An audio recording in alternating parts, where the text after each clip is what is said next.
on termine enfin avec Forestia, aussi en baisse. Alors, Forestia.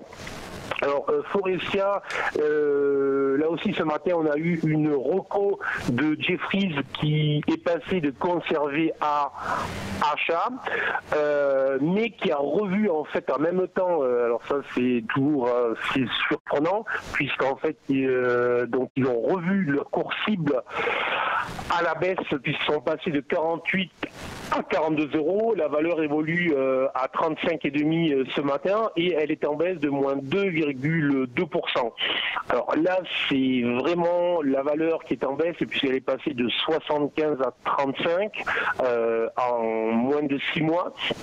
La tendance est très clairement orientée à la baisse.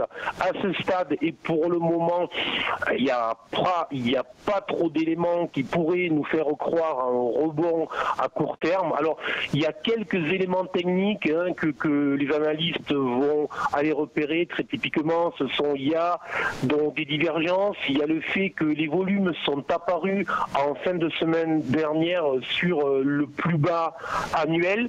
Donc voilà, mais c'est franchement très faible, donc il faudrait au moins attendre une réaction sur les prix, c'est-à-dire au moins un retour sur 37-38 pour se dire que peut-être on pourrait rebondir, mais ce serait dans tous les cas et pour le moment un rebond dans une tendance qui est très baissière et généralement c'est très rare que les valeurs rebondissent de manière très impulsive.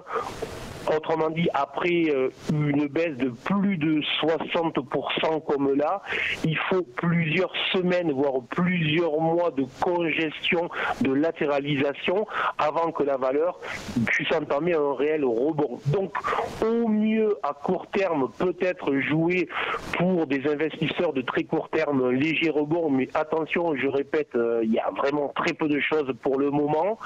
Donc, plutôt rester à l'écart de ce type de valeur qui ne lance aucun signal à l'achat pour le moment. Voilà. Merci beaucoup Bernard d'avoir décrypté pour nous les market movers de la journée. Je rappelle que vous êtes trader pour compte propre. À tout de suite.